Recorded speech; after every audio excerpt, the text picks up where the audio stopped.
Would you please call roll call? Mrs. Ackerman.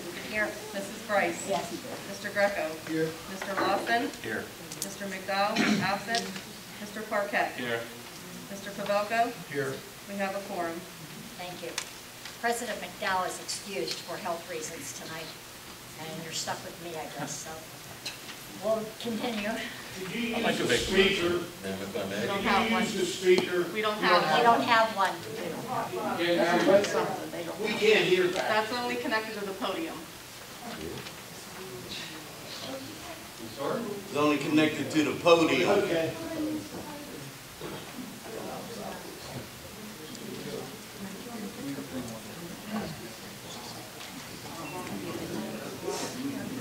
All right. Do we have anybody else that wants to sign up for public contact before we begin? There's a sign-up sheet at the podium. Anybody wishes to speak and you haven't had the opportunity to sign it yet? Yeah, where's that? It's right here at the podium.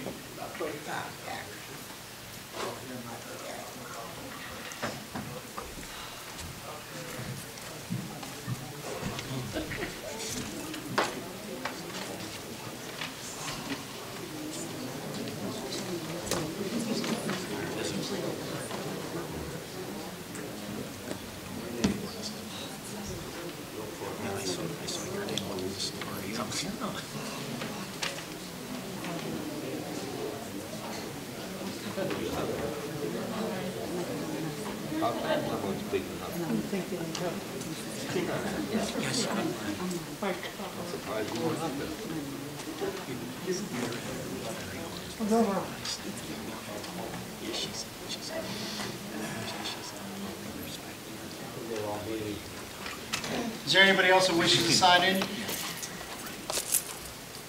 Thank you, Madam President. Thank you, Mr. Solicitor. I'd like to go out of order. Go ahead, Mr. Lawson. I'd like to make a motion to censure Donnie Pavelko, Councilman Donnie Pavelko, and Councilwoman Cindy Bryce for the actions that they had last week at work session when asked to stop using the word "you people." Now, for some of you, you probably don't even realize what it is. To me, it means a lot. You people. We've heard that all our life. You people. It's like a racial slur. You know I didn't mean it. Ask, please, Cindy, please. Come on. Ask them to stop. I asked them to stop. I have a name. They kept saying it. I asked them to stop again. They kept saying it. Now, I've heard that all my life growing up. You people. You people. Didn't like it then, don't like it now. I thought it was a slap in the face. I thought it was very racial, and I didn't like it. Okay? Well, I didn't like your actions and what you people were doing. Mr. Lawson has the floor. Yes, I am. No, you're not. You're the one that got up and came over threatening me. I didn't threaten you. Yeah, I just you most approached certainly you. did. I approached you. I said nothing to you. I asked you not to say it. You said it twice. We have a motion on the floor. Can I have a second? You said it twice. Madam Vice President, I'll second that motion, and I'll tell you why. I'm more shocked at Donnie Pavelko than anything. He directed it directly at Sonny twice. And Sonny even told him, I take offense to that. And he still sat there and stared at Sonny, causing Sonny to lose his temper and walk across the table. Whoa. No, whoa, that's the God's truth. He pointed over to me and said that I didn't say anything. Madam Vice President, You said I was bullshit. And at that time, I said, no, you're this is bullshit. bullshit. I didn't say You pointed at me I and said said, this is bullshit. Yes. You know, as much as you're affiliated with sports, you would think that you'd have better sense than that. You directed it directly at him. And even when he come over, you still kept chuttering at him. I take more offense to what you said than what she said. But she's been disruptive ever since day one around here. And Cindy, I don't know what medication you're on, but you need to stop taking it. Come in here.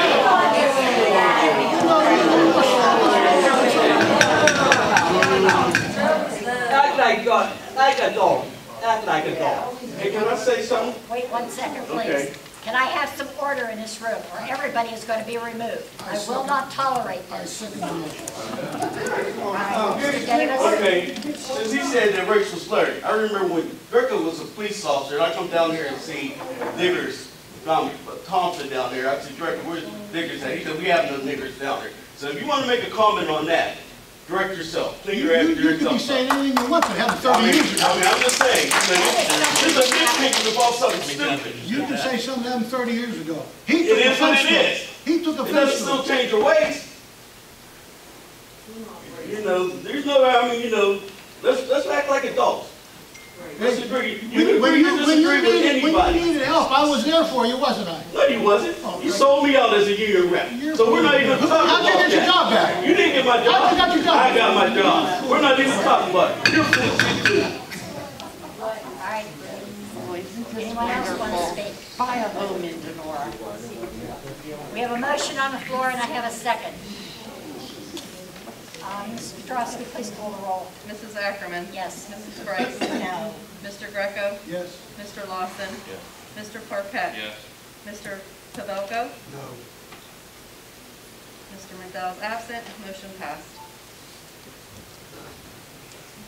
Madam Vice President, I still say that Cindy ought to be censured again. This is the 5th time. Last month, she's called council a bitch and 5 dogs. I mean, Jesus, blood, how long are we going to put up with this? I clean that up. I made a motion to censor again for last week. Do I have a second on the motion?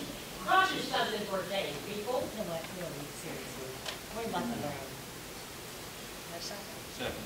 Seconded by Mr. Parquet. Let's cry to the Lord. Any comments? Roll call. Mrs. Ackerman. Yes. Mrs. Bryce. No.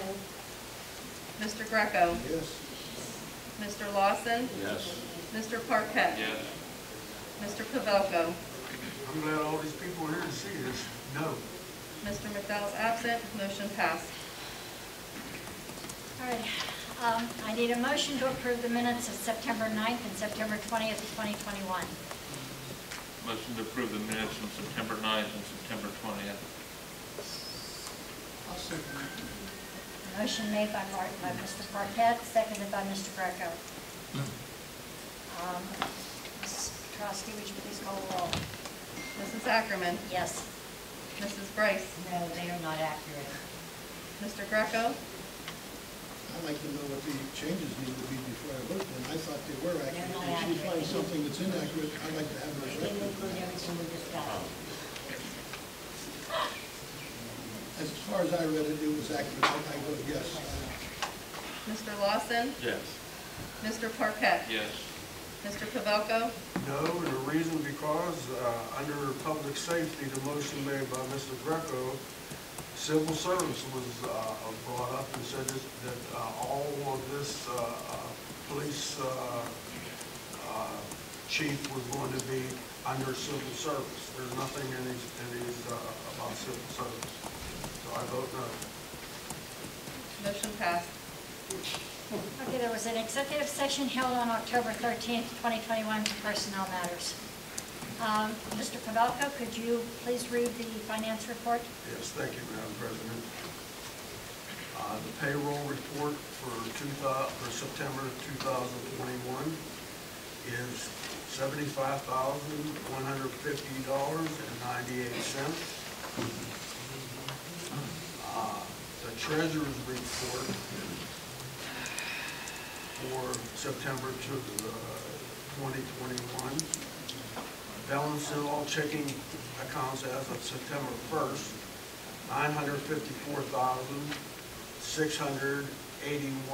$954,681.64, and the balance of accounts as of September 30th is $878,272.79.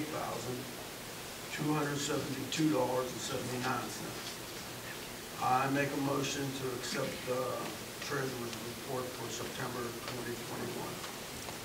Motion on the floor to accept. Do I have a second? Second. Seconded by Mr. Parquet? Yes. Thank you. Any questions or comments? Mr. Petrowski, please call the roll. Mrs. Ackerman. Yes. Mrs. Bryce. Yes. Mr. Greco. Yes. Mr. Lawson. Yes. Mr. Parquet. Yes. Mr. Pavelka? Aye. Motion passed. The tax collector, no, bill report. The bill report for September 2021, $80,387.44. Make a motion to accept the bill report as read. I have a motion on the floor to accept. Do I have a second? Second. Seconded by Mr. Lawson. Questions or comments? Mrs. Kudrowski, please call the roll. Mrs. Ackerman? Yes. Mrs. Bryce? Yes. Mr. Greco? Yes. Mr. Lawson? Yes. Mr. Parquet? Yes. Mr. Pavelka? Aye. Motion passed. Okay, the tax report for September 2021, a total of $17,558.48. I make a motion to accept the tax report for the month of September. A motion on the floor to accept. Do I have a second? Second. Seconded by Mr. Lawson. Questions or comments? Mrs. Kudrowski, please call the roll. Mrs. Ackerman? Yes. Mrs. Bryce? Yes. Mr. Greco? Yes. Mr. Lawson? Yes. Mr. Parquet? Yes. Mr. Pavelka? Aye. Motion passed. Can I just give the clerk also now on speaking now? Madam Chairman. You have a motion yet under finance. Motion to approve, I make a motion to approve 2022 Community Bloc Development Grant Projects.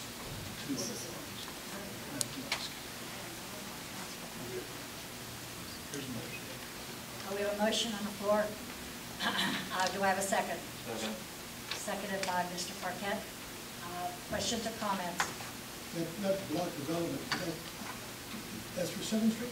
No, this is the one Nathan came and talked last week. This is the money we get every year for projects and housing rehab.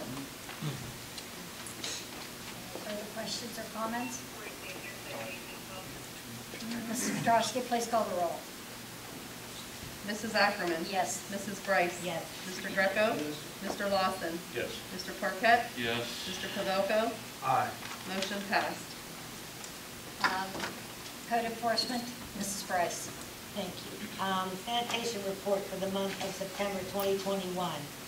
Monies collected, $2,950. Delinquent fees, $589.24. Fines collected through the magistrate, $500. Code enforcement building permits. Permits issued for construction cost, $90,405. Permit fees, $958. Borough Donora Code Enforcement Report. Inspection, 618. Compliance orders, 103. Permits, 21. Citation tickets, 30. Hearings, 19. Activities, attended vacant abandoned material property academy. Now, that would be Mrs. Michelle Harris. She took a call. Registration fees for the month of September, $910. Year-to-date, $26,180. Occupancy rate fee report for the month of September, $0. Year-to-date, $800. I think I have a motion. Okay, it's motion to approve. No, I'm sorry, I was ahead of myself. Motion to approve the re-advertisement for the 2022 through 2025 refuse and recycling hauling agreement. Have a motion on the floor to re-advertise, I'll second that. seconded by Mr. Greco. Any questions or comments? Mrs. Kudrowski, please call the roll. Mrs. Ackerman? Yes. Mrs. Bryce? Yes. Mr. Greco? Yes. Mr. Lawson? Yes. Mr. Parquet? Yes. Mr. Pavelka? Aye. Motion passed. Madam Vice President, before you move past this, I think that Michelle's doing one heck of a job as always. Like 30 citations, do we know if any of them are being paid though? Or you, I'm sorry? That's Mine is. Do you know if any of them are being paid? Some of them are, yes. Thank you.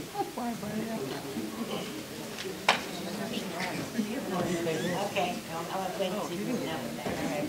All right, I have a motion to approve the Donora Borough Street Department to demolish the unsafe borough-owned structures at 300 Walnut Avenue and 152 McCann. Second. A motion on the floor, seconded by Mr. Parker. Questions or comments? Mrs. Petrowski, please call the roll. Mrs. Ackerman? Yes. Mrs. Bryce? Yes. Mr. Greco? Yes.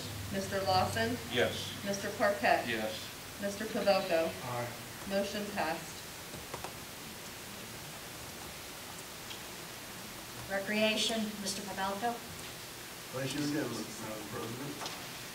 Park rentals for the month of September 2021, $950, and the year-to-date total is $16,550. Make a motion to approve PASHEC and MTR to complete the scope of work and apply for PA, DCNR, LSA, Pittsburgh Penguin Foundation, and DCED grants funding for the Palmer Park deck hockey / all-purpose court for a reimbursable expense of $9,850. I have a motion on the floor to approve and complete the scope of work. Do I have a second? Second. Seconded by Mr. Parquet. Any questions or comments? Ms. Petrowski, please call the roll. Mrs. Ackerman? Yes. Mrs. Bryce? Yes. Mr. Greco? Yes. Mr. Lawson? Yes. Mr. Parquet? Yes. Mr. Pavelko? Aye. Motion passed. And I'd also like to make a motion to rename Pavilion Number 1 to Deacon Dan Tyler Pavilion. We have a motion on the floor to rename Pavilion 1. Do I have a second? I'll second that. That was a Seconded by Mr. good Greco. suggestion. Questions or comments? Well, there was a little road over, going up to the DEC, school, that was renamed after him, but it was only, the post office still carried the old name. So this will be a more fitting title for him, naming the pavilion after him. Madam Vice President, Yes, Mr. Mayor. there was a Mr. Plantrock who approached me a while back and said that there was something about there were supposed to be 2 signs put there to dedicate this to Deacon Dan. And whenever I looked at it, I couldn't believe that this small stretch of road is what everyone was so worried about. I was told that Deacon Dan's house was there and this was, good, but I didn't know Deacon Dan Tyler, but I do know of the history of him. And my grandfather always told me he was a man amongst men, a great guy. So I couldn't help but think about it. Why are we going to fight? He kept having these petitions sent out. He kept telling me about it for the small stretch of road that none of you, including myself, ever knew that little tiny stretch of road was for one of our greatest sports heroes. Oh, I was there when they dedicated that sign. So it was, Yeah, but most people, even whenever I said it to anybody, they were like, where is it? They thought that was Annex Road or this road. So that's why I thought that it would be good to do something bigger, like the Pavilion 1, we made mention of. So I think it's more fitting, and maybe we should have a couple other things for Deacon Dan. But, Are we going to keep the sign up there, though? Right. excuse me? Yeah, the sign on the street, that was the thing. There's a sign there and they wanted another sign put down lower, and there was something going on with I believe the Superintendent Bryce had told me that they couldn't do it because of, what was it, Terry? What's that? Why couldn't they put the other sign? It was something because it's state road. Yeah, it was a state road, and the way it was placed, and I kept thinking, you're fighting for this sign, and let's do something more grand for the man, so. I have a question. When are you going to keep the sign by the bridge that has Dan Neutral Bridge? That's a state job. It's been broken out for 3 weeks. 3 weeks, but that's, like she said, that belongs to the state. Only PennDOT can change that. Okay. Okay, we have a motion on the floor to change the name of the Pavilion One. We have a second by Mr. Greco. I'd like to make a comment with it too. You know, I said it at the work session. I commend the mayor for coming up with that idea about Pavilion One. Pavilion One, what good is that? Deacon Dan Tyler was one of the original 4 horsemen. I am the one that said the name of the pavilion for him. How about this? I didn't say it, let's just give the credit to Deacon Dan. Can we just do that? Yeah. Right, Yeah. right. Whoever it was, I commend him because he was the original 4 horsemen. God bless whoever did it. I think it's a good idea. Okay, Ms. Pedrowski, please call the roll. Mrs. Ackerman? Yes. Mrs. Bryce? Yes. Mr. Greco? Yes. Mr. Lawson? Yes. Mr. Parquet? Yes. Mr. Pavelka? Motion passed. Thank you, Mr. Pavelka. Community Affairs and Building, Municipal Building, Mr. Lawson. Thank you, Madam President. Monies collected during the month of September 2021, $5,975 year-to-date. Also, I have a motion to appoint Michael Singer to the Planning Commission. We have a motion on the floor. Do I have a second to appoint Michael Singer? Second. Seconded by Mr. Pavelka. Any questions or comments? Mrs. Pedrowski, please call the roll. Mrs. Ackerman? Yes. Mrs. Bryce? Yes. Mr. Greco? Yes. Mr. Lawson? Yes. Mr. Parquet? Yes. Mr. Pavelka? Aye. Motion passed. I also have an announcement to make. The Donora Borough's Trick or Treat will be held on Saturday, October 30th, 2021, from 4 to 6. A parade hosted by the Donora Small Committee will be held Thursday, October 28th, 2021. Line up at 5 o'clock. Parade starts at 6. That's all I have, Madam Vice President. Thank you, Mr. Lawson. Could I add something to that? Yes, Mr. Pavelka. The girls, the staff of Union Pharmacy also is part of this. Just, a small member committee. I'd like to thank them for their participation. They've been doing it with us for the last 3 or 4 or 5 years now. And the Donora Fire Company also. Thank you. Thank you. Thank you. Very Mr. good. Parquet, Thank you. Highways and Streets. Thank you, Mrs. Vice President. Okay, I have a motion to approve a memorandum of understanding for Teamsters 585, agreement to remove the language of only one man being paid an additional rate of $1 per hour to the crew, so that all street department employees working in the sewer will be eligible for sewer pay. We have a motion on the floor to approve a memorandum of understanding. Do I have a second? Second. Seconded by Mr. Mr. Pavelka. Questions or comments? Currently, if we had our employees in the street department working in a sewer, only one of them would get an extra $1 per hour. With this change, anyone working in there will get it, any and all. I have a question. Would you consider that hazard condition? Yes. Okay. They will all get All that of them extra get pay it. now, yes. Thank you very much, young man. Any comments, questions, or comments?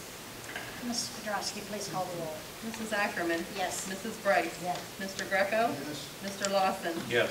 Mr. Parquet? Yes. Mr. Pavelka? Aye. Motion passed. We have a motion to approve a $2.50 per hour increase to all part-time employees of the street department effective October 16th, 2021. We have excellent workers on our street crew. We want to reward them. We want to retain them. Currently, they're at $14.50 an hour part-time. This takes them up to $17, making them competitive with other surrounding communities. We have a motion on the floor to approve a $2.50 per hour increase for the street department part-time employees. Do I have a second? Second. Seconded by Mr. Lawson. Questions or comments? I'd like to say something. The guys are tremendous workers, and I don't have a problem with that.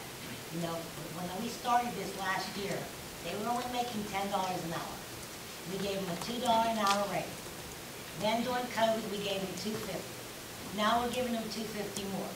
That's a 70% increase. I don't thought this, all I'm saying is, I don't know how the borough is finding this money. It wasn't in the budget, but all of a sudden there's money, and how will we sustain these wages? Cindy, that's incorrect. We actually wanted more, and you actually requested them not to get a huge increase, and the money was budgeted when it was passed, and whenever we went to do the motion for the increase, we had to take it down. And they were actually at $12 for 2 years, 2016 when the prior council did it. We gave them $2 an hour raise, then we gave them $250, and now we're giving them $250 more. I'm just making a point. I'm not getting the answers that I've questioned. Is that correct? It went from $10 to $17. No, it was 12. No, And then it they was went 10. up to $14.50 last year, No. and they wanted 15. We gave them $2 raise. I clearly remember that. Monongahela is currently $18 We're an not hour Monongahela. part-time. We Okay. need to be competitive and maintain the good employees that we have. We don't I want to would- lose. If I may, How are we going to pay for this in the future? if I may, Yes. whenever we started into this year, a budget was prepared. How do we sit with the budget with the one you have prepared? Excellent. Finance? Absolutely. Excellent. We're running right on par where we should be. When we came in 4 years ago, we raised taxes. We lowered the garbage bill. We made a lot of changes. We did a lot of different things than it was ever done before. The budget this year, as of right now, I look at it every month. I go over it with Terry. I try to go over it with as many people as I can. It's running right on par. The first time in years, it's running right on par. It's crazy how close it's running. The garbage bills were lowered. We looked at different things. They moved things around. This council and finance took a hard look at it, and it's working. Due to that, they have been able to give some raises and do some different things. We bought more equipment than has ever been bought before. All these things came into play. It's a wonderful position to be in, to be able to sit in this point of the game of the year and say the budget is running smoothly and we are able to give employees who are doing a great job an honest wage. That's what I feel about it. The budget reflects what we have worked to do. I know a lot of times people think the budget is nothing more than the spitball to see what this and that is. It's a trajectory to be able to do these things for the borough. We watch it like a hawk. We constantly change things. Just what we said we would do. That change is starting to pay off. Now we have to make decisions on how much, who, what we can do, more training. That's what I see here. If you look at the budget, it's public information. The budget allows for this. To say that we've given too much or we didn't give enough, we've got to keep working forward to get the wages competitive, to bring in good workers, to train our workers. I feel this budget has done that. Having said that, when we get in and you start a budget, everyone thinks that that budget is meant to, hey, we have this much money, we have to spread it out over the year. You're supposed to budget your money and accord your actions to be able to do these things, and we did. But what happened to the police department when they wanted to raise? Excuse me? The police department, when they were going to get The their raise, the part-time police officers got a raise. It's been out Okay, there. I believe- It's not. Is that Ms. Bianski? It's I'm not sorry. the amount. Ms. across Pavelko? the board. You weren't Ms. there for all Pavelko? your employees.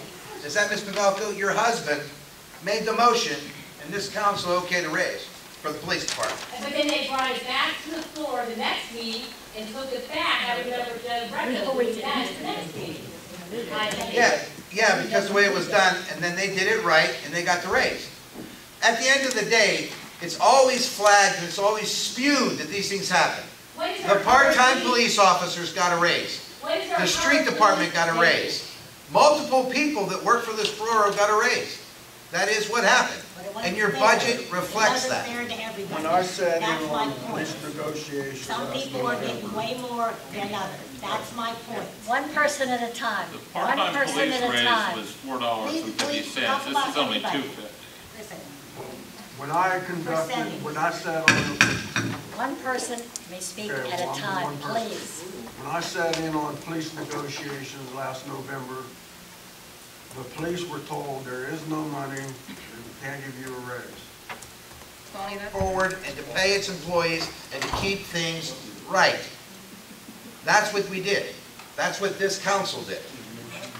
We have a motion on the floor and a second. $239,000. Mrs. Pedrowski, please call the roll. Miss, number 19, Madam Vice President. I can't hear him. I can't hear him either. Nagella. Madam Vice President. I couldn't hear you, Mr. COVID-19, Nagella. we received from the government Oh. $200,000. Yeah. No, that's Rescue Act money, that's different. That is totally different. We are limited on what we can spend it on.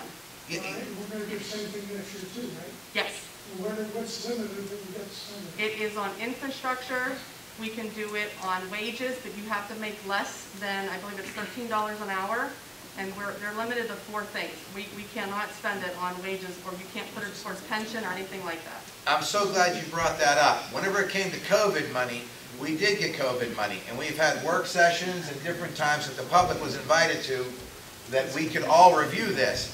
And we can tell you again if you want to ask about it. But the monies we receive have to be spent a certain way for things we've done.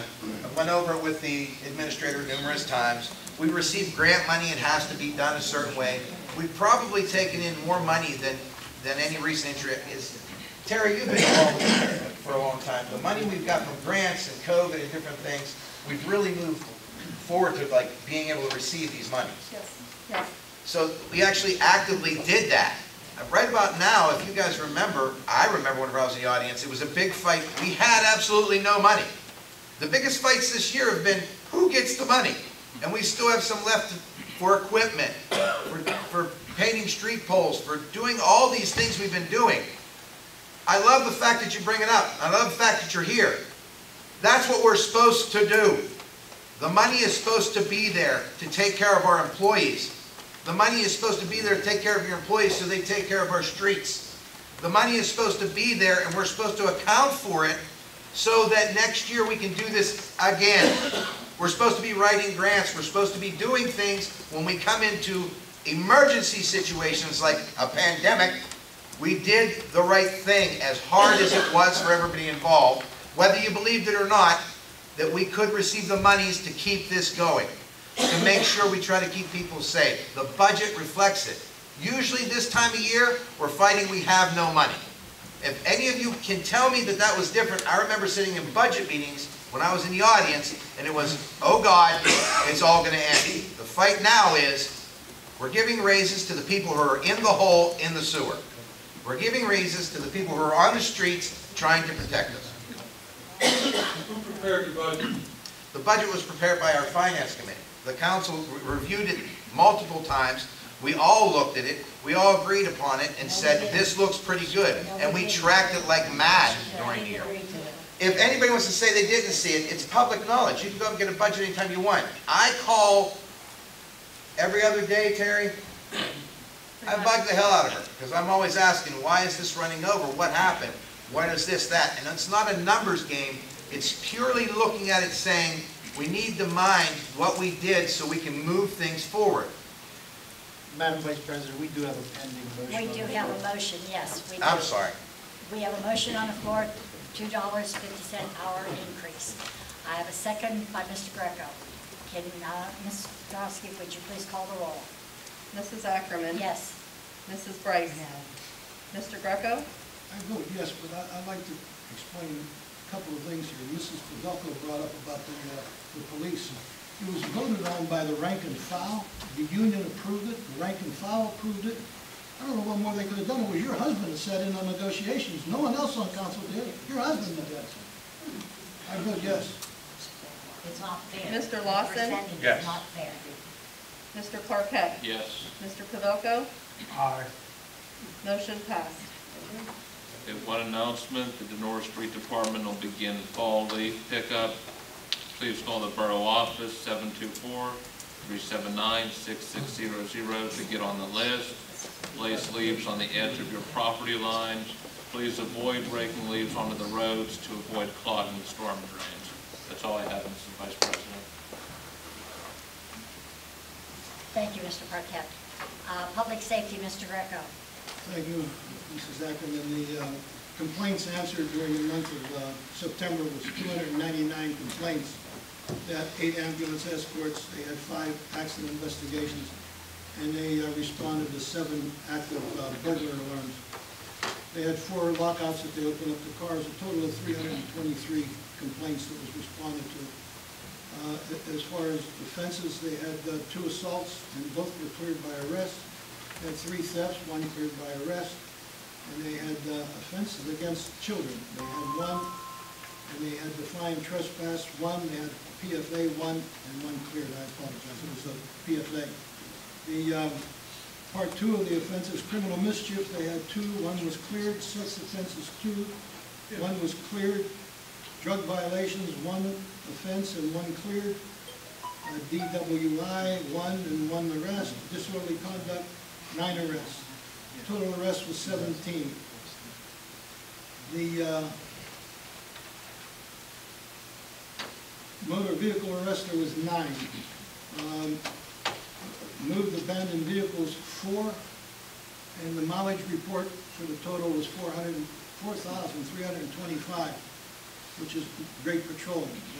My hat goes off when they were doing some patrolling there. The financial report for the month overtime was $2,070.25. Year to date, it's $12,527.39. Court time was $180.80. Year to date, $5,373.08. Moving down, other revenue from the police was police reports, $60.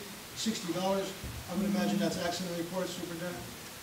The magistrate from fines was $2,198.94. For the total month it was collected was $2,258.94. Other revenues for parking permits, $60. And I would imagine that's for the 60 parking plaza?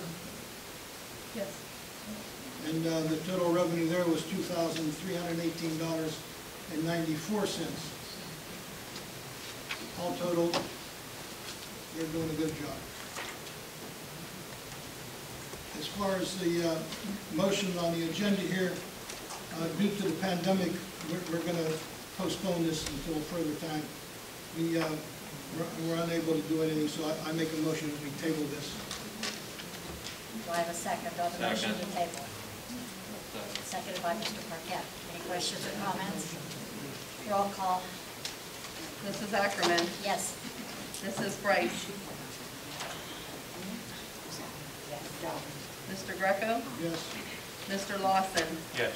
Mr. Parquet. Yes. Mr. Pavelko. Well, since there have been no civil service tests issued, I vote yes too. Motion passed. Can I question that? Yes, sir. Okay, I'm part of the Civil Service Committee for the hiring. How come I wasn't invited? I mean, when I accepted this job, is there any hiring or police promotion that you consider the civil service sit in on the interview? May I respond to that? But you interviewed people. The hiring is civil service warrant. Promotions is not. Mr. Greco, that's an executive session. Is it? Yes. Okay, I don't know. That's why I'm coming down there. That's an executive session. Okay, but when I got hired, you said I would sit in. I'll be involved in it. When we had the testing. When we had the civil service testing, you would be a part of it. I thought it was on the interviews too. They've never attended any of our interviews. They never had? No, they've never. Ain't this the first time you've had the civil commission? No. This existed forever. It's always existed. Early 90s? We haven't had a civil service. No, I'm talking about the board members, one was created. Oh, geez. I started here in '69 and was there then. I think I was the last one to take a civil service test, was I not?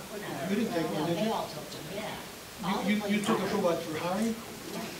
Thank you for your service on the commission. Thank you. That's why I'm asking the question. I thought I was left out of something. I mean. It was about 10 years ago, myself, Darlene Homa, and I want to say John Conger were on the Civil Service Commission. We tested with, everybody sat and tested. The Washington County Sheriff's Department, I can't remember his name, came down and tested everybody, verbal tested them. And then they added up their scores, took the veterans' points, blah, blah, blah, blah, blah. And then we hired top down, all we did. Right. That's the way my. That was 10 years ago. Did you give a recommendation to council? Yes. Yes, yes. We gave them the list, who was first, second, third, fourth. However, the veterans got 10 points added to their verbal scores and their written scores. That was for hiring?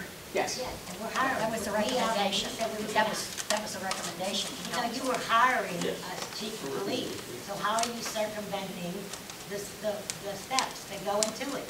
I'm just saying, that's the way it was done. That's the 10 way it years should ago. be done. Yes. And whatever we're doing here now, I have no idea how this is happening. I have here an act, Act of October 27, 2010, PL 884, number 91. It clearly states that civil service for police and firemen, examinations, rejections, and applications and hearings, appointments are all handled under civil service. So, I mean, what's up with that? Mr. Solicitor, I believe there was a question posed to you. There was a question posed to me, Mayor? I believe so. This act states that every hire, fire, move up has to be civil service. Councilman, that's only part of the statute. There's actually two paths to hire that a borough can select. There's a civil service route and there's a non-civil service route. Why wouldn't this be civil service? Wait. There's a number of critical distinctions here, some of which we should not get into in public session, but they involve suggestions by Local 205 as a result of grievances. The other elements involve, frankly, this is a promotion that the council is looking to do potentially from within the department based on those discussions with 205. So that's an entirely different process. Secondarily, the chief position is not a traditional chief position as defined by the Borough Code. Donora, some time ago, in the 1980s, elected to have a superintendent serve as the chief executive ranking officer of the department. The chief of police in Donora Borough's CBA provides for a chief of police, which is a secondary ranking position to that of the superintendent. So while it has the same name as chief of police, it has an entirely different function. The statute doesn't directly apply to that. So you are aware of what he's talking about? Yes. Thank you. I'd like to also add to that, if I may, Mr. Solicitor. The Borough Code also allows you to promote without the civil service test. We're not hiring. If you hire someone off the street, the civil service test must be administered. It says But the hire a promotion chief of within, police. Mrs. Bryce. It said hire a chief of police. Mr. Bryce was never civil service tested for his was. promotion. He was, no, sir, he was. No, he was not. Yes, oh, yes, he was. He was appointed by Mr. Lignelli, so was Mr. Vitalbo, so was Jose Alvarez. I had to go in front of the civil service board to get certified. It was a non-competitive test. Questions only, oral. Oh, right. Still But I passed. still had to go in front of the civil service board. I believe if there's a contention with this is an open meeting to the public. It is in the minutes now, what was stated by our solicitor, who is our solicitor. It's in the minutes. So if you want it in writing, it's in the minutes. Am I correct in stating that, Mr. Solicitor? It's in the minutes. And it's not Thank you. complete. The minutes are complete. Yes, the minutes are complete. Section 1188 of this act, promotions shall be based on merit to be ascertained by examination to be prescribed by the commission. All questions relative to the promotion shall be practical in character and such as will be fairly test the merit and fitness of the person seeking promotion. If I may again, Don, if I may, we have a solicitor. He is a lawyer. His name is Mr. Tafrani. I can read any statute of law you want me to read up here. I so choose as mayor to say, we have a solicitor. He is a lawyer. He gives us guidance and we listen to his legal stance on these matters. We can read statutes all day long and pick them apart. Anybody in here that's ever dealt with legalese knows that a lawyer is who does this. That's why we have chosen to hire a solicitor. On that point, Mr. Mayor, I asked the solicitor on Friday of last week to put his legal opinion in writing, and I have not received that. You asked me on Monday, Mrs. Bryce. Okay, And I was okay, directed, Monday. I was Tuesday. directed, But you I was didn't give it to me. directed by Council President not to do this. Not to do that. Why? How does that happen? When I ask you for, I request that you put your legal opinion as to what you're doing right now with the hiring of a chief, put it in writing for me, and you decide that they tell you no, and you don't call me and say, hey, they told me don't do it for you. We discussed this matter on the phone 2 times. Not this part. Yes, we did. No, I asked you clearly to put it in writing. And I was directed by the President of Council who How directed does the one, solicitor. how does one person in council make that decision? This is why How there is is a my president. request different from her request? This is why there is a president elected by council. No, not The to make council, a- the not to make a president decision. goes to the solicitor, as does the mayor, as does administration. We're a council. Council Last time I does not checked. individually go to the solicitor. And last time I checked, I can make a request. You did. But you didn't And make they- a and I request, did- you and I- made a demand. I didn't make, well, how do you know? Were you there?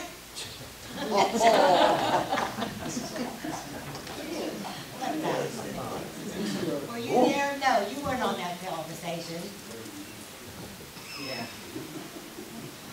Everybody knows what this is all about. Everybody knows what this is. Okay, mayor's Okay. report?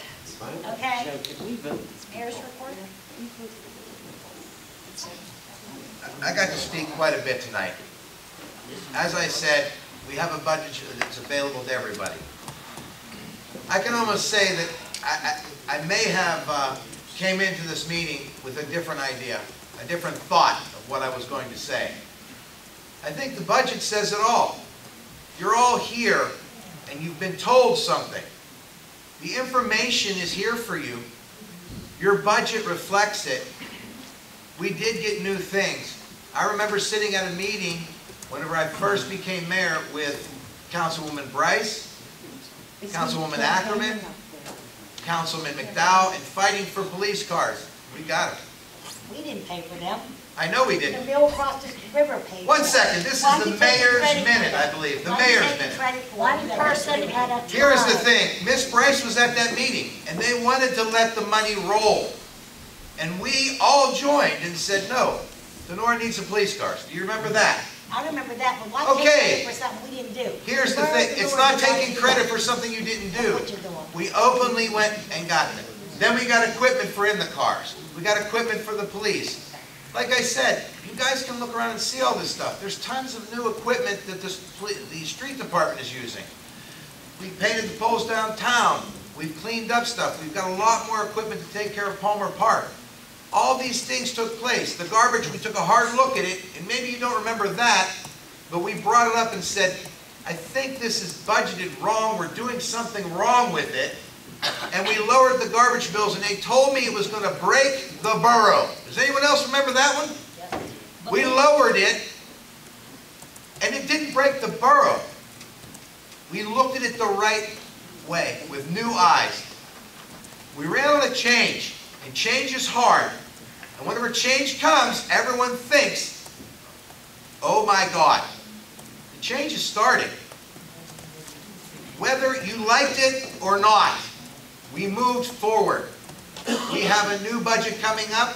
Things may go up, things may go down. We're looking at garbage, different things will come in. But I promise you, you need a council that's going to look at it and say, this is really what we need to do. Not the cookie cutter from years past. If you do something new, new things happen.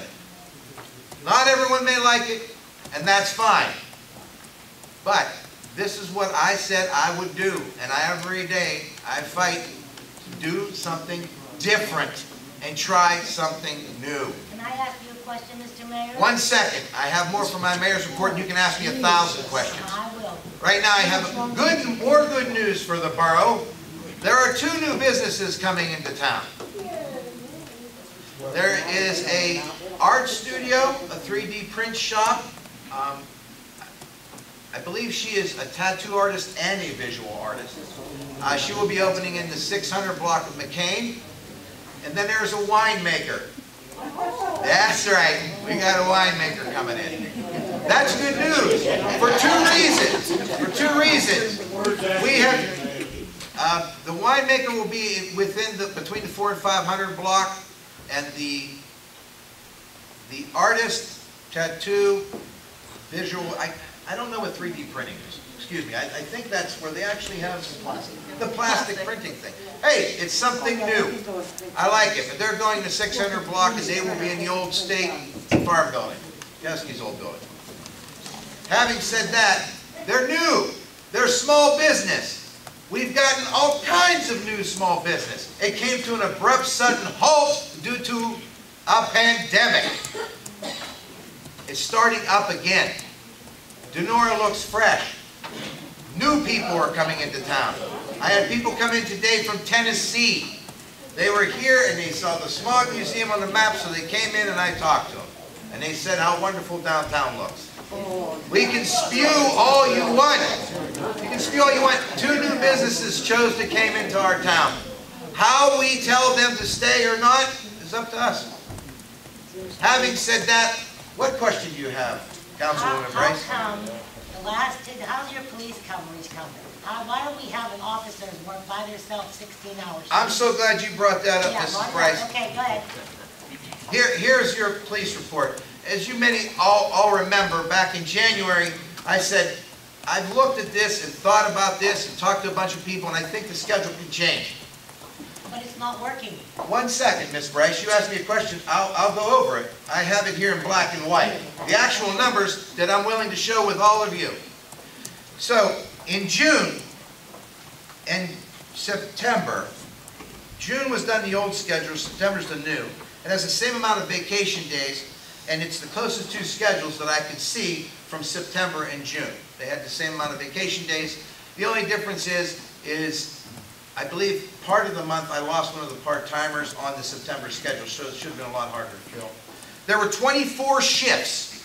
24 shifts where someone worked alone. Because you told him, don't replace somebody. You're right. Somebody called up, it was your You're right. that said, You're right. Thank you for pointing out that I said we're going to change the schedule.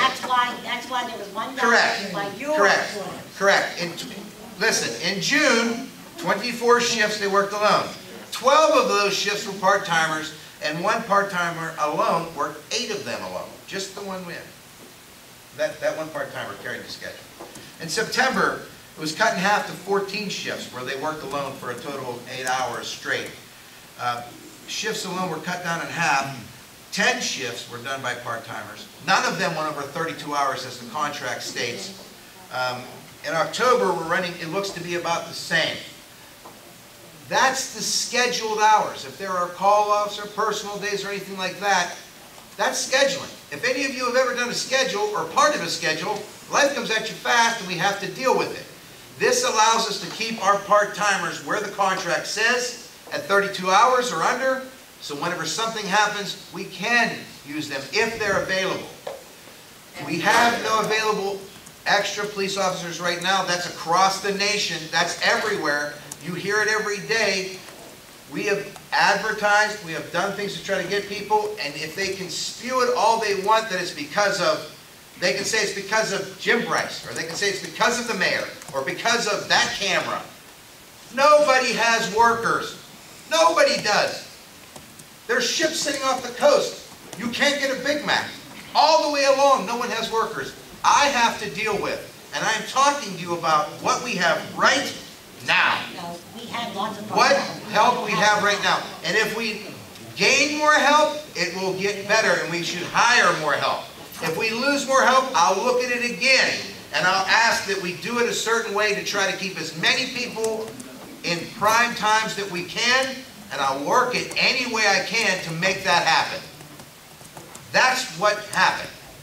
At the end of the day, there was a cost savings, which I immediately have talked to. Save money so you can pay workers more money on the street department. 1 second.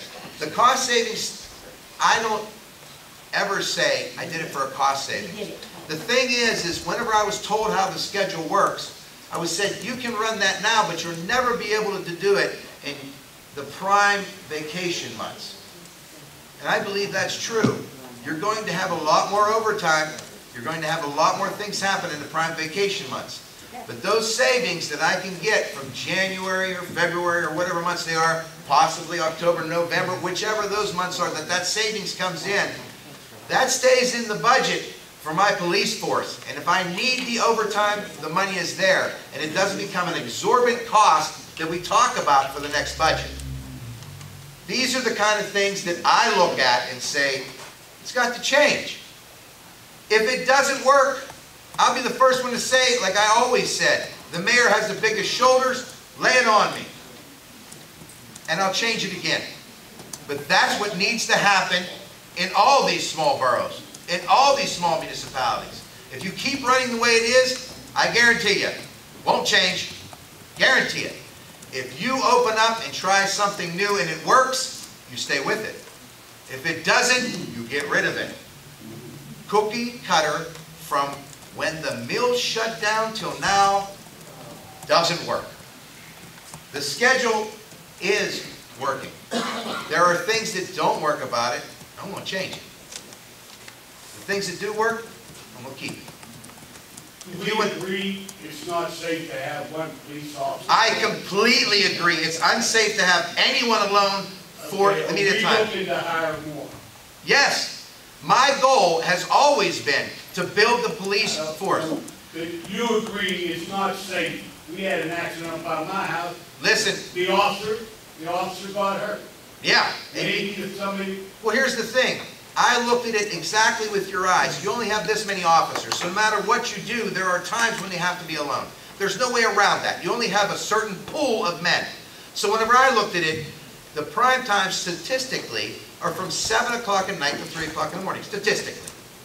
So if we can split a shift, and I can keep, instead of working 8 full hours all alone, I can split it so you're almost guaranteed to have 2 men for that meat of the shift. It's better than working alone the entire shift. We agree it's not safe to have one officer on.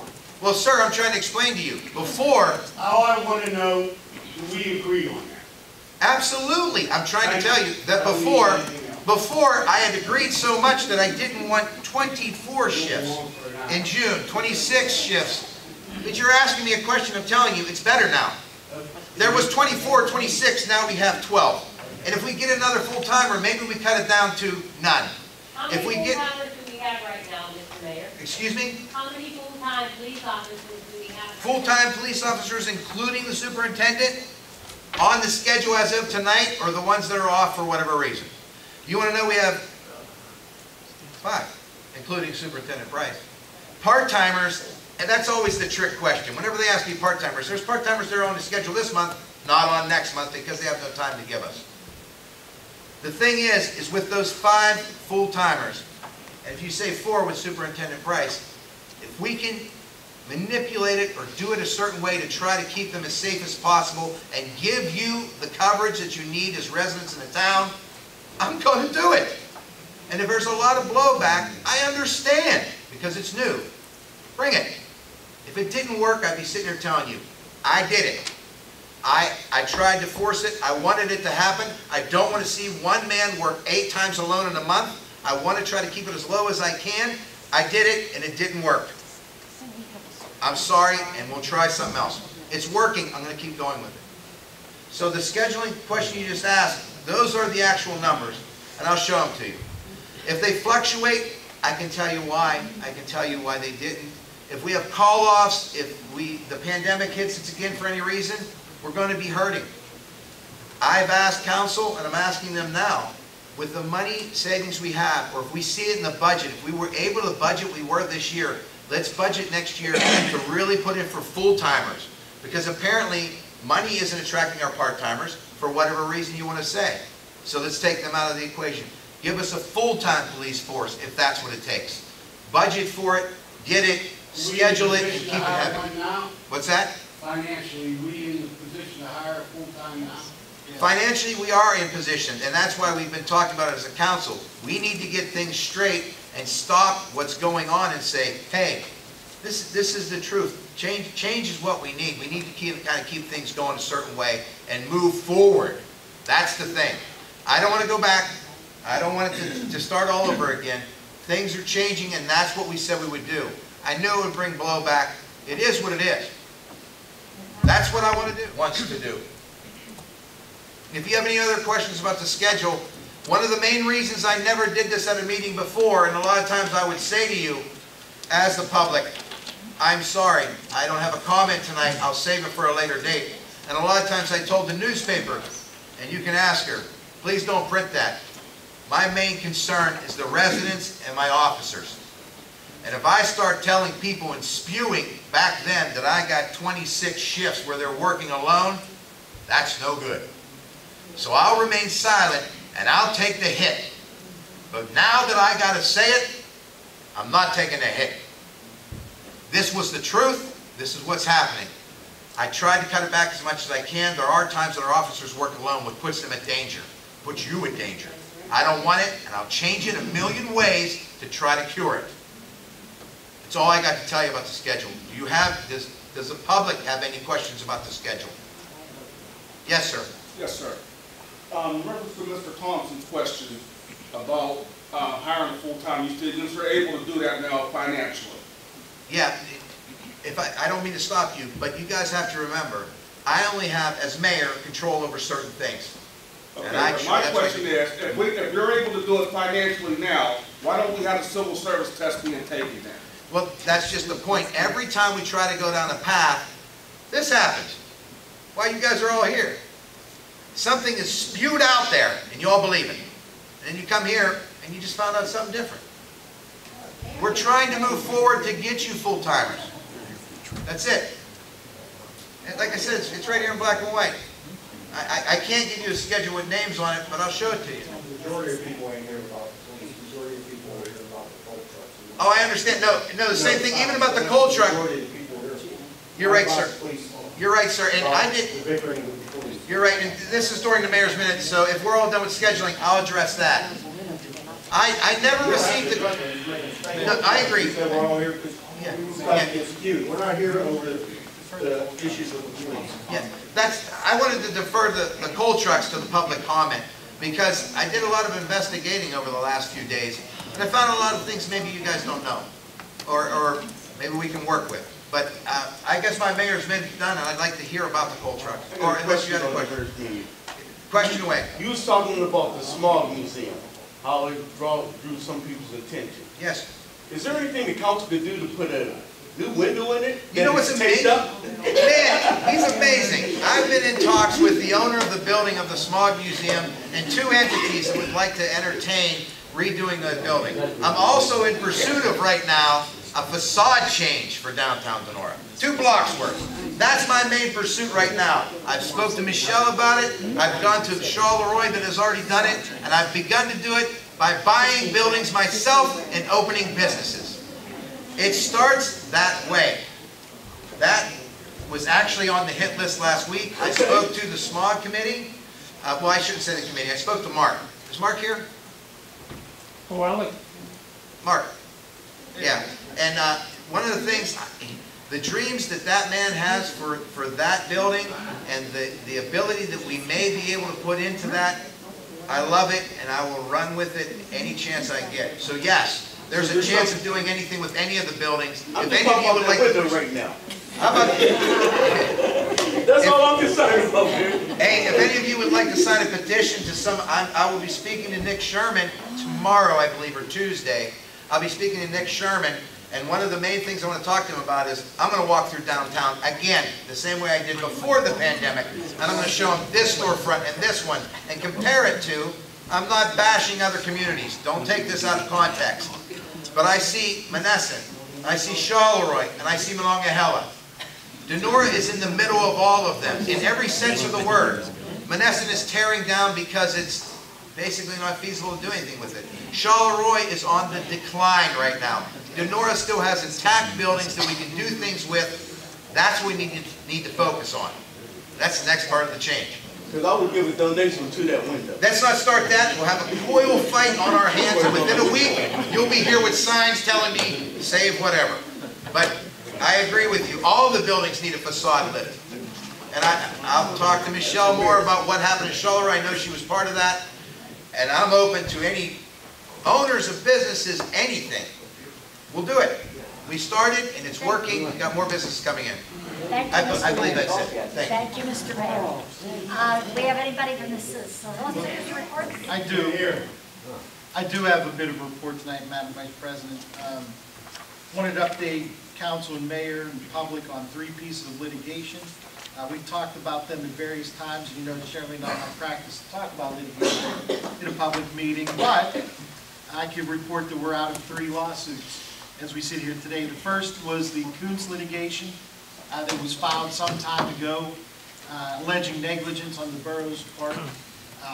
We were sued together with the Mon Valley Sewage Authority.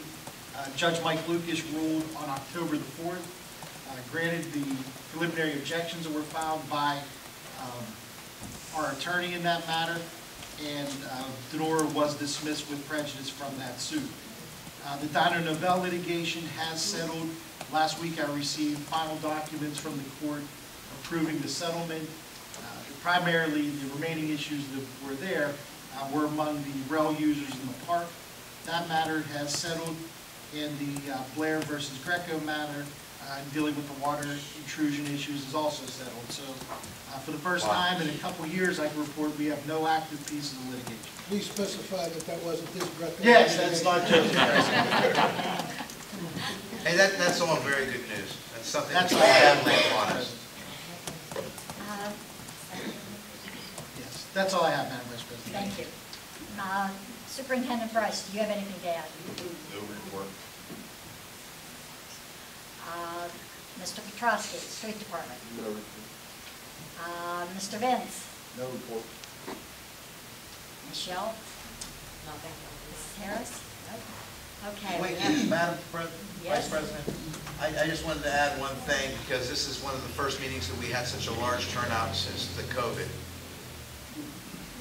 Patsy, Vince, Mike Petrosky, most all members of council, when we went through COVID, there was a lot of things discussed, and I don't know if you guys realized whenever it first hit, if we can all remember back then, it was downright scary. And sitting in the position that I was in, if it wasn't for those players, not to mention, I had Joe Greco and myself put together a team, and it was from professionals from within our community who guided us from a professional standpoint. I'm a mayor. I'm an iron worker by trade. A lot of things I didn't know. They helped me tremendously. I plan on doing a lot for them in next month's meeting. So, but this is the first time I really got to talk to most of the public. It's a large gathering.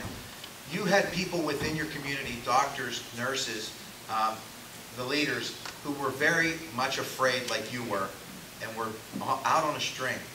And you guys haven't figured it out. Being in politics during COVID, I don't know why you would ever want to do it again. No matter what I did, I was wrong. But they really helped me and guided me. I thank them greatly. Thank you, Mr. Mayor. We have some Public comment. public comments. Yeah, we have a number of people who've signed up for public comment on non-agenda items tonight. Before we begin, I just want to state, Madam Vice President, Borough Council respects the right of everybody who signed up to participate. That's your First Amendment duty, your First Amendment right. What I do want to remind you, though, is please try to keep comments from the audience while a speaker is at the podium to a minimum so we can hear. I know people in the back are probably struggling to hear part of our meeting. We've had 12, it looks like 16 or so people sign up. Public comment will be limited to 3 minutes. So we just ask you to please conform your time so we can conclude the meeting before sunrise tomorrow. Yeah. May I make a suggestion, if it's at all possible? Yes. If there are numerous people that want to speak on the same issue, rather than everybody limiting them 3 minutes, why don't they pick a speaker and let them go for 5 minutes? Well, I would just ask, I don't want to limit everybody's ability to speak. They may not have an agreement, or there might be different issues. But if you've heard a speaker in front of you say the exact comment you would give, then feel free to add something different. But it looks like the majority of people who signed up think they want to talk about the coal trucks, I'm not certain. I don't think. So, the first person we had signed up, Mr. Davis, you've had the floor most of the evening tonight. I'm not sure if you're on civil service or council. Do you have anything else to add? Yes, I do, young man. I'm glad you brought me up to this. Come on up to the podium. I want to be short, because the person I really want to address is President Mike McDowell. When I came down there, he publicly embarrassed me, called me a liar about my steps in the hole in there. He did call me at home to apologize. I think I need a public apology, because you know, he's not, then I addressed that. Yes. But I wish somebody would address it, you know, because, you know, when he called me a liar, I mean, that took all the credibility from me, and everybody else in town looking down on me. My integrity was questioned. Would an apology on his behalf by council be appropriate Yeah, for you I or was not? just going to say. If you just feel like doing that for him, you know, then so be it. Well, then, we do apologize for calling you a liar. Thank you very much. And I That's hope fine that enough. you will still continue to come to our meetings and Yes, tell ma'am. us what we're doing wrong. That's right enough. 41 seconds. Much appreciated. See if you can beat his time. Call him up. Scott Nedrow.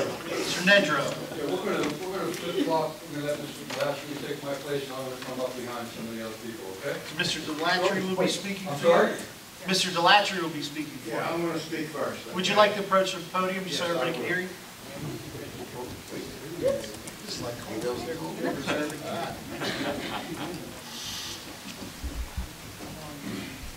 Okay, so most of you people know me. My name is Jim, many call me Sky Delatry, okay? We're here tonight not as any kind of a political organization. We're here because we're concerned citizens of Donora. We call ourselves the CDC, Concerned Donora Citizens. And we're here basically because of the coal trucks. It's a three-part thing that I'm going to explain because there's three issues with these coal trucks. First of all is the dust. That's number one, actually. Most people say the speeding. No, number one's the dust, okay? It's horrible. Dust comes off of the trucks as they come through the town. Yeah, some of them have the aprons on, but some of them are very loose. Some of them, they blow off as they're coming down 70, and we get dust off the trucks. That's one thing. Plus we get coal. We get big lumps of coal.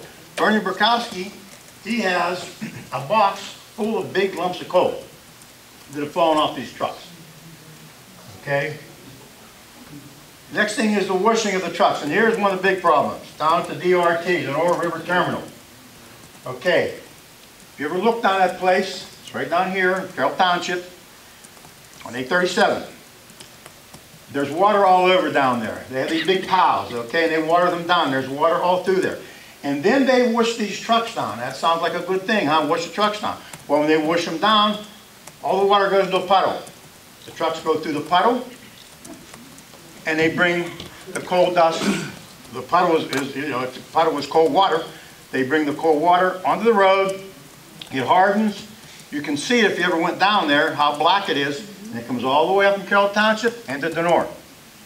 Trucks travel over that. Cars travel over that. Vehicles travel over that. And it puts dust into the air. Okay?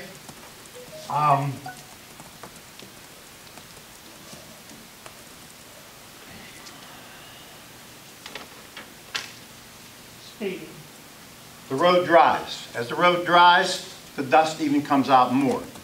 And here's another one. This is a big one here. The DRT street sweeper. You people have all seen it, right? It comes through town. The brush has never hit the ground. All it does is stir up dust and it throws it out the backside. Okay? Now, what does that do? Well, it goes on our porches, our windows, our doors, our siding, and we breathe it. Okay? Now, what caused black lung back in the day of the coal industry? What was it? Okay? Breathing in coal because they didn't have respirators back then. I don't know if we're going to get black lung or not, but we're breathing it. Okay? And there's another thing. The people, especially the ones that are down towards Palmer Park, the houses that are going down there, the dust is blowing off of these coal piles. And it comes in on their houses, on their porches, and they can't even enjoy sitting on their porches. Okay, that's number one. And I'm going to try to do this because you said I got 3 minutes. I'll do the best I can. But I want to get this out. Mr. Black, just so you know, you're over 3 minutes, but we're going to give you more time since Thank you you. seem to be the organizer. Thank you very much.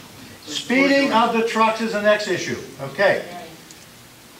First thing they do is they go wide at 8th Street. When they go wide at 8th Street, we've got to go out around them sometime. And the red light. Okay? I'm not blaming the police or anything because this is not what this is about. Okay? I'm just saying that we have issues with these trucks. They come to the red light. They don't even stop. You should stop before you make it right on red. They just go right through it. Okay? Then we got a stop sign at 10th Street. That's the last one. And then they start building up speed. And you can ask Mr. Sloan because he lives right on Meldon. All right? And as they get through there, 4 o'clock in the morning, they go faster down through. And as the day goes on, they might slow at the stop sign. They might stop there. 4 o'clock in the morning, a lot of times they're not even stopping.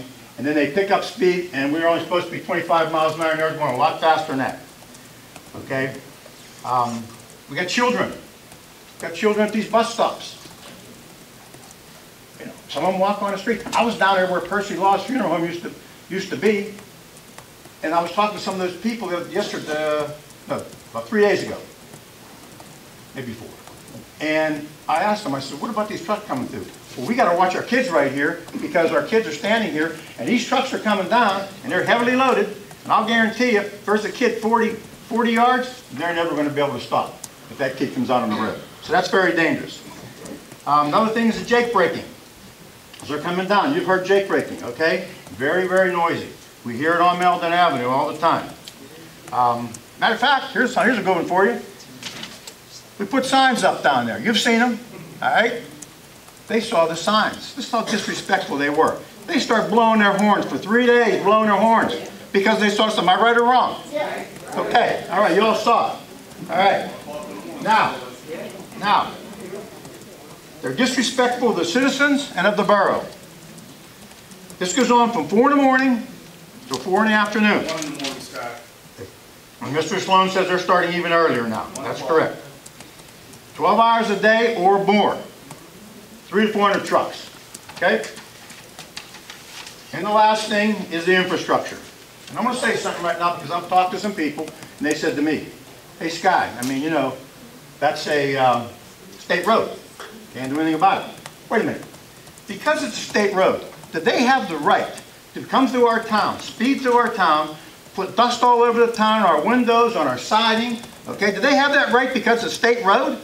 They have a right to destroy. Go down to the industrial park and look at that road. It looks like a washboard. Then you got the words coming down, the road coming down this way. It's pretty busted. There was a big hole in 11th Street here back about a month or 2 ago, and it was filled up, all right? I mean, it's ridiculous. They're destroying our roads. We're citizens. We're taxpayers. And we vote, okay? And we've had it. And this just didn't start. This has been going on now for about 4 to 5 years. 4 or 5 years. And some people say, well, I didn't know what was going on. I didn't know there was a problem. Well, man, your head must be in the sand because there definitely is a problem. And I'll tell you where's the problem. There's a problem on the north side of Donora. And I want to say this. I don't have anything against any of you guys. But not one of you, as I look here, lives on this north side of Donora. Y'all live on this side, okay? When you were elected to council, every one of you were elected to serve the borough of Donora. Not just the side of town you live on. All right? Thank you.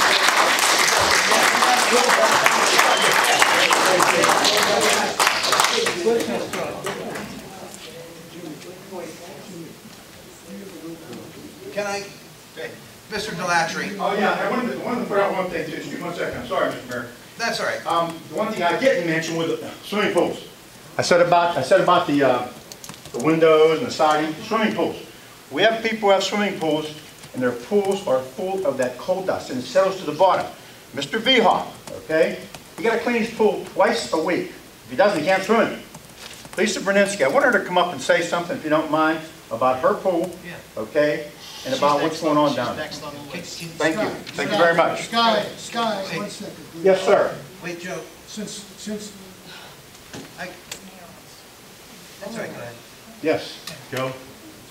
I wanted to mention to you that today, not even today, a week ago, we sent the police down there to look on speeders. I don't know that there's been any citations Little for late, that Joe. speeding. Little late, Joe. Today, Okay. yeah, today, Joe, please. I said about a week ago, we asked the police to go down and monitor the speed of those trucks, all right? And I monitor haven't seen the police down there for months. Are you gonna let me talk? Little late, Oh, Joe. by the way, thank you. Go ahead, Scott. May I address it? Yeah. I'll be kind enough to address it. From the beginning, we have asked for speeding on that end of town. Or 2nd Street came up a few times. We said down by Palmer Park. All ends of town. You are exactly right. We are here to represent all of you. So there was a directive put down, and you may say it's a little too late. It should be said and then done. We've come now to directives where it has to be written. When there are 2 or more officers on duty, take the unmarked car, stop, watch for sight speeders going over 40 miles an hour, and location of South Donora, North Melton Avenue, 2nd Street Extension, so on and so forth. Here's the thing that I found out. All 3 of your points that you brought up, Mr. Delatry, are absolutely true. And living where you live and having to deal with what you're dealing with is rough. I spoke to John Ross. He is in charge of the DRT, Donora Terminal. Everybody knows. Now, the majority of trucks, this is what, when we look, asking about his books and what actually is going on. 1 second, sir. The majority of trucks coming through Donora are empty, which is, he said, maybe that's why they're seeing them without tarps. I'm just going to go through this and then, wait. Listen. Wait a second. You can all yell at me. Let me finish. I spoke to Jim Summer at the DEP. I called the DEP. Yeah, but ain't nothing happened. Whenever I spoke to the DEP, you can lodge a complaint, which I asked him. Has there been any complaints? Yes. Have you looked into those complaints? Yes. As of right now, what they're testing for is airborne particle dust. That is what the DEP does there. There are no violations currently at that facility. And there's nothing on record from the Washington County Conservation District. If they have a complaint, call the DEP. And whenever I spoke to this John Ross, he said he openly invites it. He also said, please, when those truck drivers leave my place, it's their responsibility. I hate the thought that I'm being blamed when a truck driver leaves my place. If they are overweight, he can't see how, because there's a gate system where they pull up on the scales. If they are overweight, they cannot leave. They can't get out. But wait, I'll go one step further. Wait, you're asking what I'm doing. I called the DEP and asked him to look further into it. I called the Washington County Conservation District and asked him to look further into it. I asked him if he could step up with the street sweeping. But if the street sweeper is causing more dust than that, I'm going to talk to him about getting something other than that street sweeper. There's got to be a different way. Mr. Mayor, this just didn't start. This has been You're going right. for 5 years. So you're telling us about it right now. No, What happened sir. for the last 5 years? No, sir. If I may continue. Whenever I first got on as mayor, I went down and toured their facility and asked them what the DEP requests of them. The wash plant he put in as an extra. Back then? No, I did not back then. The DEP, I followed up with them this morning. You said you called the DEP. Yeah, I called the DEP this morning. I spoke to Jim Summer this morning, but I've talked to them before. Whenever I first became mayor, I called them in regards to, I had a complaint that there was way too much coal dust coming into town. And I called and said, what do you guys look at in these facilities? And that's when he told me about the particles in the air because of black lung and everything else. So they do monitor that. So the next thing is, listen, I don't want you guys to... Who's monitoring? I'm shooting. The DEP, that's what they monitor. When did they start doing it? I believe that's one of the things, whenever they apply for permits... No, but when did they start? Just now or for the last 5 years? Mr. Mayor, we've been listening to you for 2 hours. We have people here who want to say their piece. I'm sorry. Can we say our piece, please? Listen, sir, Mr. Nedrow, is it? I believe you wanted to know what we were doing for you. You're a little late. You're a little late. I've been doing it for 4 years. 4 years. I've been doing it for 4 years. Yeah. Called the state police 3 times to bring down the scales. Just did it again to make sure it's covered. Also, spoke to our police and keep telling them, We bought a sign to put down that end of town and every end of town to try to get them to slow down. That was 3 years ago. We're trying. I know it's hard, and I know you guys are putting up with it. And no matter what I tell you we're doing, it's not going to be enough. Nothing. We got to do more. No, because you know what? You're not putting up with it. We are. Sir, I'm putting up with it right now with you. And I will follow through with what I'm saying. Mr. Nedrow, the podium's yours. Mr. Guzzi. Yeah, go ahead. Okay. 3 minutes. First of all, this handout we had here just says it all, okay? 4 years, and we still have these complaints to every one of you, okay? And we're not getting, we get 0 tax from the Donora River Terminal, 0. We bear all the costs and none of the benefits, okay? Since you've been, you're up front with this, Mayor, I want to bring this up. Sky and I and his son Ricky, we got to sit down with Ben Cook, our Mayor Bortolotti 2 years ago. I had a phone conversation with Pat. Bud Cook? Bud Cook. And I had a phone conversation with Pat Toomey, okay? He said it's all local, you got to deal with the local. So, I understand from Rachel Wilson, who is his chief of staff, Bud Cook's chief of staff, she had a conversation with you back when we had this as a follow-up to our meeting with Bud Cook. And she told me that your words were, there is no problem. There's no problem with coal dust in this town. That was 2 years ago. Now all of a sudden tonight, you have this big grandiose plan like you're going to do something about it. 2 days worth of research, okay? Sure. This research should have been done, they bought that location down there October of 14, okay? And you haven't heard from any of these people who have coal dust in their filters of their pools, in the filters of their furnaces. We have grandchildren playing on the streets and they don't want to go out on the street without a parent right by them, okay? And you guys have all this money. Did we just spend $250,000 for a street sweeper? Okay? Where is that street sweeper when we're worried about Donora River Terminal street sweeper that's not functional? And I see this first street sweeper from Donora coming down McCain last week. Brand spanking new. It looks brand new. And it hasn't hit the street that's most affected by this Donora River Terminal, ash, coal, whatever. Not once has it have been down there. Okay? Why? Because all of you you don't pay attention. This is a problem. I don't want to hear from you. We sat here, everyone in this room is tired of hearing you talk. It's nothing but a campaign speech. Okay? As far as the police, Joe Greco. We know what happens. They go down there, they get ticket, they get on the CD, they slow down. Where has the police been? You give the order and you give the order for the police to go down there. They haven't been down there in 4 years. Sir. They haven't been down there in 4 years. Sir, please lower your voice. No, I'm talking because 4 years we've been trying to get you to talk to us. And we have to spend $500 to put signs up to get this kind of turnout to come and make you listen to us. Mr. Nedrow, my phone is on 24 hours a day. Well, what happened to your phone you had with Bud Cook and Michelle Wilson? You said there's no problem. Excuse me. You're taking secondhand information. I'm telling you, Michelle Wilson, she told me you had a conversation with her. You know what? Bud Cook also said a lot of stuff that I said that I didn't. Okay. Have you ever spoke to me? Okay, you spoke all before it's my podium. Did you ever speak to me? Scotty, may I ask you a question? No, I'm speaking. Would you please okay, this is our time to speak. Mr. Nedrow. Okay. Mr. Nedrow, you used your time. Pardon? You used your time.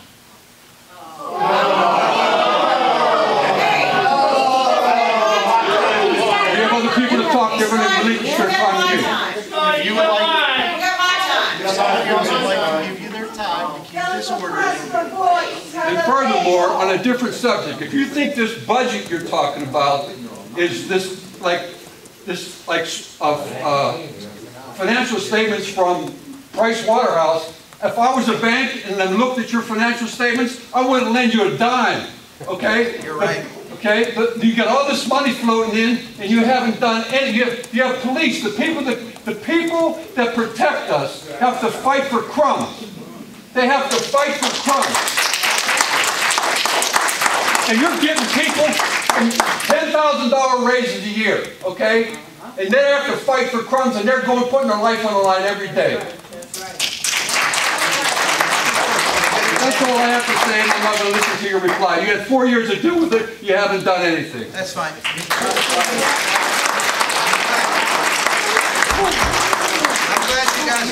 I'm really glad that you guys think that the mayor voted on anything you just said. I'm really glad that you think that the mayor did not tell the police to make sure that our streets are safe. If that's truly what you believe I did, I'm sorry, it's not true. Maybe we need a new mayor. Possibly, listen, possibly you could have come down here for that exact reason. I'm telling you what I did. I'm telling you what I do. And Mr. Nedro, I still welcome you to come talk to me anytime you want. I've never spoke to you in my life. And Scott, the police have been down there. You can ask Superintendent Bryce yourself. Superintendent Bryce, have they been down there? Hey, I'm going to take nothing away from the police chief. They've been down here, parked in that one alley by where I live to try to catch speeders. That's okay. But they should be down there when these trucks are going through over the speed limit. Early in the morning, like 4:30, 5 o'clock. Maybe that would slow them down. No, they haven't. I haven't seen them for a while. And as far as the street sweeper goes, Mr. Petrosky, where do we use the street sweeper? Please, why don't you tell me your street? Excuse me? Where is the street sweeper used? The street sweeper that they use down there is a totally different unit than ours. If we ran the street sweeper we have over that coal dust, it would clog it. We were advised not to run it there by Timco.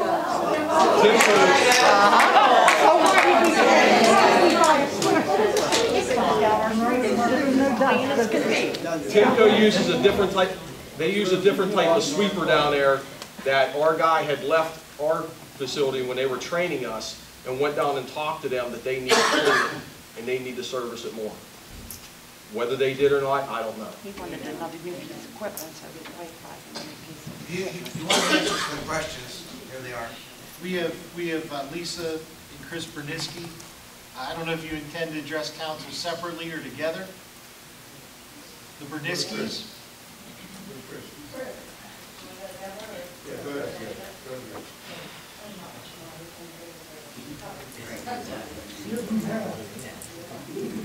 I do apologize because this is fireland, but it needs to be done. The problem is we need to acknowledge this.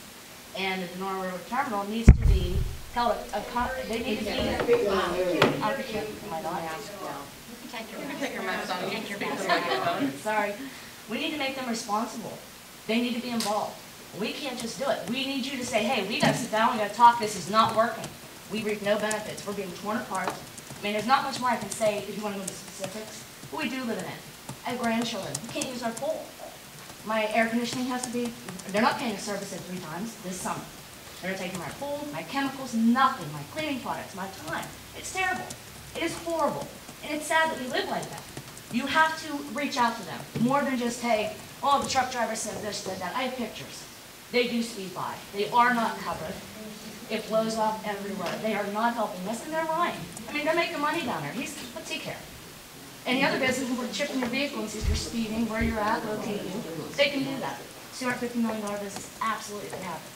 But we need to be responsible. If we turn a blind eye, we're just as responsible for the mess as they are. But we need to attack them and help them remedy this. It needs to be done. It's way overdue. Besides talking to DEP, the state police, our police, what EPA. do you suggest we do? EPA. You can go online and do violations there. I'm sorry? You can do complaints with EPA. You can just do it online. Everybody can do it. You need to do it. I need to do it. Everybody can do that because I don't know what the rules are. I don't know if they're following all the mandates, all the regulations. You know, that's where it starts. Even when they wash down those trucks, when they get on them. Is the road soaking wet with what? It's not just that. It's not just that. But they're waiting the outside of that truck. That coastal run. So when they go on there, it starts. They're waiting to pull out, and it's still running water. So are they supposed to be in there for a specific amount of time to get that heavier, so it's not going out into the air? You would think. You know what I mean? There's things that need to be looked into. Besides calling all the state departments and the state police and portable skills and our police, It all said, everything that you look into says we start here. Right. They're not gonna listen to me, we start together as a community and act as a community and take responsibility and make them help us. We're not gonna be able to run them out of business, but we do need to make them accountable. Otherwise, we're being the same as them. It's gonna be our fault if we don't make a change. Perhaps maybe they And need it's to way get a too better long, machine. it's overdue. It's urgent, it needs to be taken care of. We need to take care of it. I think what you're saying is exactly right, and that's what I was alluding to. Whenever I called the DEP before, it was to see if they had any open citations, and they didn't. The thing is, every time they apply for a permit to do any new movements of some sort, I don't really understand how that works, but every time they do, they open a new permit and they have to be looked into. Right, you're supposed to investigate, measure, air quality and whatnot. Thank you. And there's none of those as of now here in the I can't find anything online. You have to, you can see them, they're supposed to be public knowledge, but I can't see them. Well, They're not up to date. You were right, and that's why I called that Jim Summers, and I quoted him today. I said, listen, it says there's nothing on there, but it's not up to date. You're right, that's where you start. Right, we have to start with you helping us, and they have to be held responsible for a lot of this. And if somebody else, if Carroll Township's getting all the revenue, what are we getting from it? They're just tearing us apart, and somebody else is even getting tax dollars. Who's paying to fix our roads and clean and do everything? Carroll Township isn't giving us money for that. So we have to start somewhere, and we have to work together. Please, because I do want to be able to enjoy my family, my pool, my things, and I shouldn't have spent extra money to do that. I didn't ask for any of this. I think that's well said, to talk to them, because it is a commerce coming through our town. Even though we reap nothing from it, it is a state road. You guys all heard that you can't limit that. This talk needs to happen with them. They need to be involved. We need to start with them. Yeah, and starting where you said is exactly what I agree with. Thank you. I do believe it's late, but we have to be urgent about it, please. Mr. Mayor, you said that the talk has to start with them, okay, that's true. But who is going to do the talking, sir? We would hope that the board, okay, mayor, and everybody else up there would help us out. We're not here to just to raise hell with you people or make fun of you or anything. We need help. We're asking for help. That's what we want. Have you met with Mr. Ross? Have you guys talked to Mr. Ross's group? Has anyone met with the man who runs the terminal? Well, I don't have that. I don't have that connection with that. I was going to say, but do you want it? Would you think if you sat down and would Yeah, we'll sit down. We'll talk. But we would like to have some participation here too. How about if we invite him to the next meeting, or call a special meeting and invite him? Can I say something? Just hear me out. I think we should sit down in private with them, give them our problem, and then let's see where they want to go. Yes. If we invite him here though, Scott, that's my question. They've already been invited. They were invited tonight. They didn't come. May I give a word in? I spoke with John over the last couple of days. He's willing to meet with a group of people. Of course, his lawyers or his legal department advised him not to come tonight. But I'd be willing to go with anybody from the committee who would want to go and speak with him and see what we could do. Now, when I was mayor, I called the DEP. That's how everything, how the ball got rolling down there. He put the truck wash in. He upgraded his sweeper. I kept a relationship with him. Whenever people complained, I would go down and tell him, hey, John, you've got to do something about this. Now, a lot of it wasn't, was out of his hands. And as far as the state goes, the only thing I ever got was it's a commerce road. So I'm asking you to get a committee of 3 or 4 people. I'll be willing to go down and we can meet with the guy. So here's the problem. You keep talking about that wash machine down there they have, truck wash. That's the biggest problem because it soaks, there's big puddles, and they drag that coal dust out. That's not working. It's not working. Let's open a dialogue. I mean, we could talk to him about maybe building up the property around the washer so that it wasn't in pits of water. If it's a drainage problem, he may be able to help us with that. That's fine. Okay. That's fine, Cindy.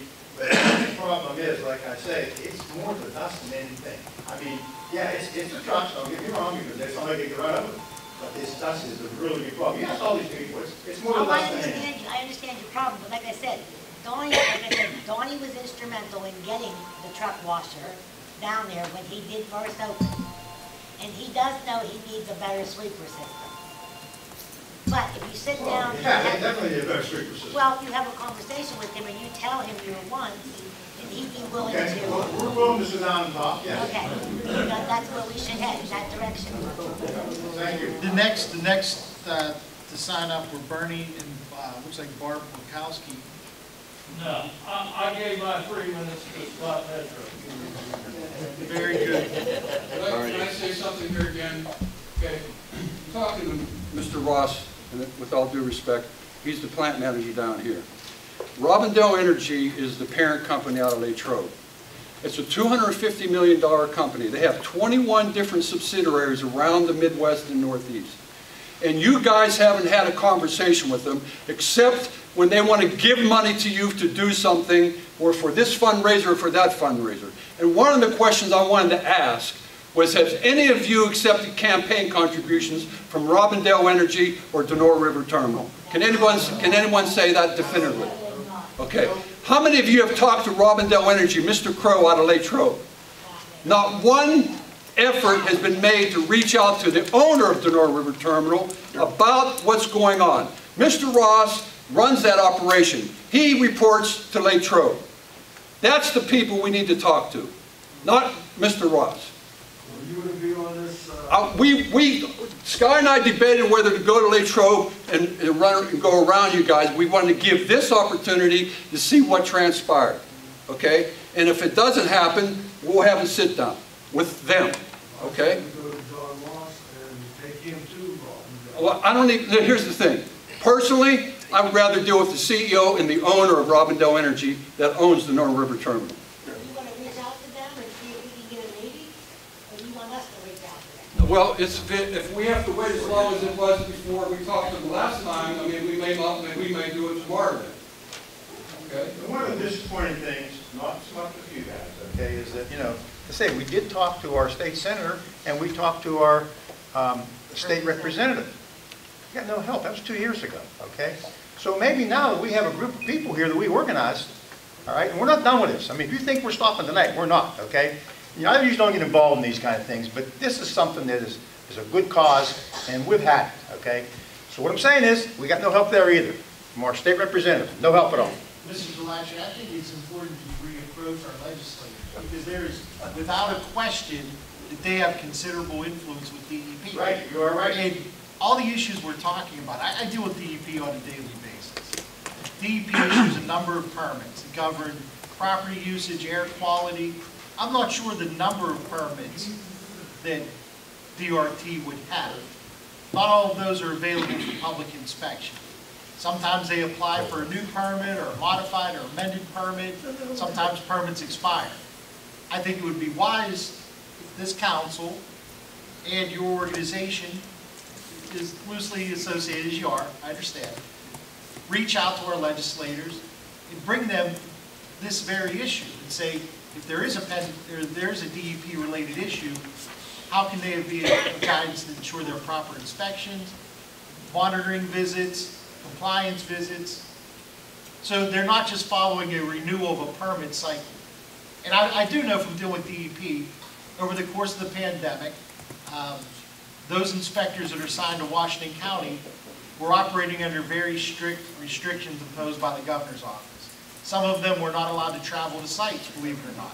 See, Mr. Sprang, everything you say, I agree with. The only problem is, we already did it. We got no response. I mean, who can initiate it again? We have two newspapers sitting here tonight that will probably go to get their desks tomorrow morning. So I think just by your presence tonight is going to send a message to those elected officials at the state level. And I would just encourage this council to do the same thing. I'm glad they're here.